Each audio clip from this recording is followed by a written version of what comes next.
زندگی پس از مرگ در جهانی دیگه، یا باز هم تکرار این زندگی اما این بار در کالبدی متفاوت و شرایط جدید؟ وقتی به مرگ فکر می‌کنیم ناخودآگاه ترس از نیستی و نابودی تمام وجود انسانی ما رو در بر می‌گیره. اما آیا این ترس منطقیه؟ آیا قراره با مرگ به نیستی و عدم بریم؟ فیلسوفان و اساتید معنوی به این سوال پاسخ منفی میدن. اونها بر این باورند که اصلاً عدم و نیستی هویتی از خودش نداره و هیچگاه ما در عدم نبودیم که بخوایم دوباره به اون قلم رو برگردیم. بلکه اونها معتقدند که ما از هستی ایجاد شدیم و هستی هیچگاه تبدیل به عدم و نیستی نمیشه. حتی نشونه‌ای برای درستی این فرضیه منطقی رو شاید بشه در جهان فیزیک پیدا کرد. جایی که آلبرت انیشتین نابغه قرن 20 قانون پایستگی جرم و انرژی رو بیان کرد و اینطور گفت که ماده از بین نمیره، بلکه میتونه با تغییر فرم به انرژی تبدیل بشه. همینطور انرژی هم از بین نمیره و در نهایت به ماده تبدیل میشه. حالا که فهمیدیم از بین نمیریم و به عدم نخواهیم رفت، پس بعد از مرگ قراره چه دنیایی رو تجربه کنیم؟ در ویدیوهای قبلی این سوال رو از دیدگاه ادیان ابراهیمی، عرفان تصوف و حتی دین زرتشت بررسی کردیم. تو این ویدیو میخوایم به تناسخ بپردازیم. میخوایم ببینیم طبق باور ادیان و عرفانهای شرقی ما بعد از مرگ قراره چه چیزی رو تجربه کنیم؟ آیا باید دوباره به این دنیا برگردیم و تجربیات خودمون رو کامل کنیم؟ آیا قراره حسابهای کارمیک خودمون رو تحت عنوان قانون کارما تصفیه کرده و بعد به عنوان روحی آزاد به جهان بعدی بریم؟ این ویدیو رو تا آخر دنبال کنید. ما در کانال قار به عمق هر چیزی نگاه میکنیم. سوالاتی رو بیرون میکشیم که اکثر ما در اوقات تنهایی از خودمون میپرسیم و شاید برای اونها جوابی نداریم. ما در اینجا سفری رو آغاز کردیم، سفری برای یافتن پاسخ پرسش هامون. اگه شما هم مایلید که در این سفر آگاهی بخش با ما همراه باشید، لطفاً کانال قار رو سابسکرایب کرده و علامت زنگوله رو فشار بدید.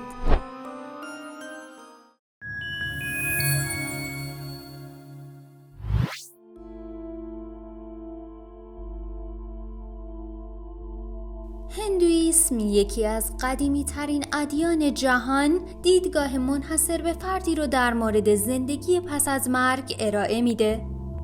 این سیستم اعتقادی که ریشه در مفهوم تناسخ داره، ماهیت چرخه‌ای هستی و تلاش برای رهایی معنوی رو تعریف میکنه. ما در اینجا سعی میکنیم اون رو به صورت ساده بیان کنیم. سامسارا چرخه تولد، مرگ و تولد دوباره است. اعتقاد بر اینه که افراد عمرهای بیشماری رو پشت سر میذارن و بر اساس اعمالشون در زندگی قبلی در شکل‌های مختلف هستی مدام حرکت میکنن. چرخه سامسارا که همون چرخه تولدهای دوباره و دوباره است، توسط کارما هدایت میشه. اما این یعنی چی؟ یعنی تولدهای دوباره ما از دیدگاه آیین هندو به این بستگی داره که در زندگی‌های قبلی چی کار کردیم و چه تغییرات مثبت یا منفی رو در جهان ایجاد کردیم. از دید آیین هندو، کارما نقش اساسی در شکل دادن به سفر انسان در چرخه‌های متوالی مرگ و زندگی داره. اعمال خوب منجر به کارمای مثبت میشن، در حالی که اعمال منفی منجر به کارمای منفی میشن. کارمای انباشته شده بر زندگی آینده انسان تأثیر میذاره و عوامل تعیین کننده‌ای مثل وضعیت اجتماعی، ثروت، سلامت و شرایط زندگی آینده او رو تعیین میکنه. این چارچوب نشون میده که داشتن یک زندگی اخلاقی که کمترین میزان کارمای منفی در اون ایجاد بشه میتونه زندگی‌های آینده انسان رو بهتر و زیباتر کنه و به رهایی از این چرخه کمک بسیاری کنه. هندویسم معتقده که هدف نهایی زندگی رسیدن به موکشا، یعنی رهایی از چرخه سامسارا است. دستیابی به موکشا به معنای رهایی از چرخه تولد و مرگ و ادغام روح فردی یا آتمن با روح جهانی یا برهمن است.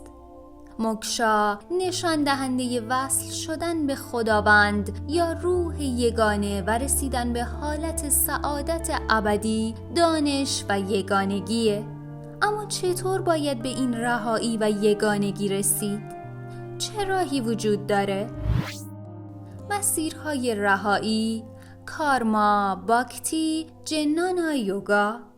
هندویسم راه‌های مختلفی رو برای رسیدن به موکشا ارائه میده که تنوع اخلاقیات و تمایلات انسانی رو تأمین میکنه.